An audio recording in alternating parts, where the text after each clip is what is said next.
So what kind of medium is developing? You serve all these videos, 80 million views. Is it just pre-roll? Is there any interactivity with the advertising? What's the medium of advertising that you're serving in, and where might that develop? Yeah, it's changing. I mean, 3 years ago it was just very much bog standard pre-roll, but now we're obviously doing a lot of sponsors where they can sponsor the player, have content seeding, where we're talking to brands that have sports ambassadors about seeding their content in with our ePlayer, as long as it's relevant for the user. And obviously VPaid ads coming in, which is more interactive. We're seeing more and more of them coming in. So I think it will develop. The bigger, the more mature it gets, and I think VPay will be, I wouldn't be surprised if 70–80% of all ads in 2 years will be VPaid, have some interactive part of them. Yeah, because what about the whole creative issue and inventory of advertising? Is it there, or is it needs to be made interactive? Or, I mean, you know, there's all this great science and all this great math and all these great engines.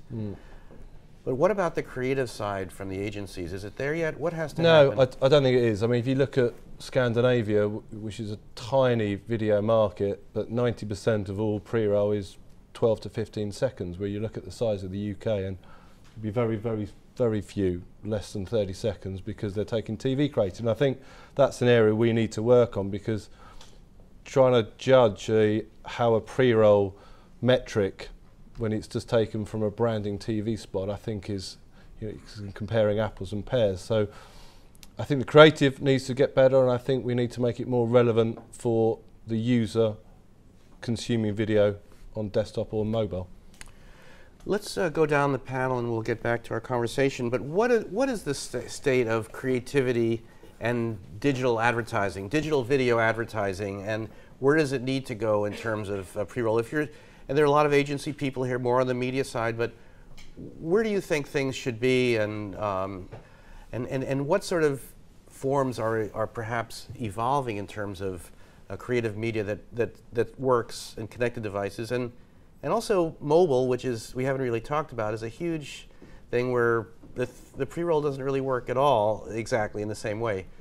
So Tim, maybe we could go down the line. What about creativity and the creative piece of digital video advertising?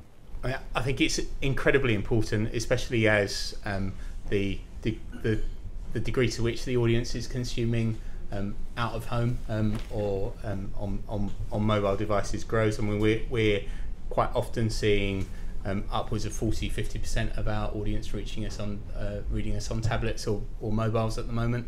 And one does have to ask the question of, if I'm watching the news at the bus stop on The Guardian, and I'm going to watch a 2-minute news clip, and I'm paying with my monthly data fee to watch for the privilege of this, do I really want to pay to see 30 seconds of advertising from a brand? So I think the degree to which we can keep users engaged will rely on making sure that we innovate as quickly as our audiences are changing in terms of their behaviours. So I don't think it's easy. I remember sitting in Cannes sort of 6 months ago, fantastic round table that made me feel entirely daunted in terms of the brains that were around the room from creative agencies.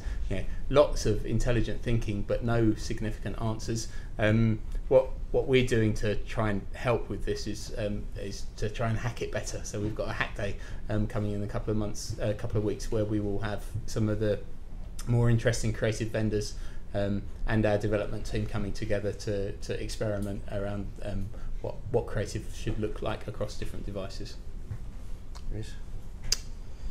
I don't entirely agree with you, Tim, with respect to the fact that at the moment video is very much, the nascent video market is very much about branding, and branding works best on big screens. Those big screens are going to take the majority of the marketing budget, and therefore requesting of a client that they create a customized format for something which might only account for maybe 5–6% of their total broadcast budget is almost a bit tail wagging the dog. Furthermore, I think what we need to do collectively as an industry is prove ROI.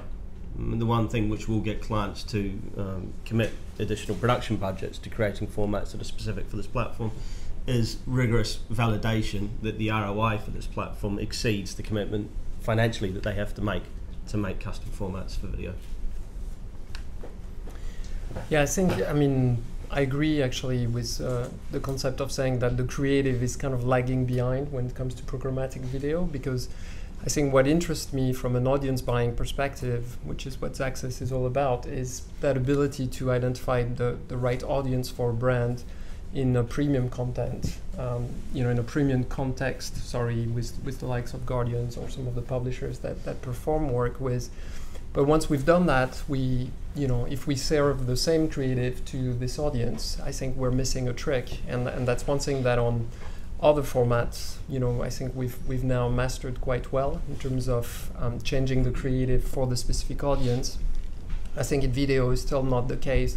I think the trick is, as Rhys says, is to do this in a scalable way. So it's finding ways to personalize the message without having to recreate 300 different versions of the TV commercial. So it's how do you inject part of the elements of that ad to be tailored to the specific audience without but using a technology solution, not a purely let's shoot the creative in 300 different endings as you would traditionally on TV if you were to try to replicate that.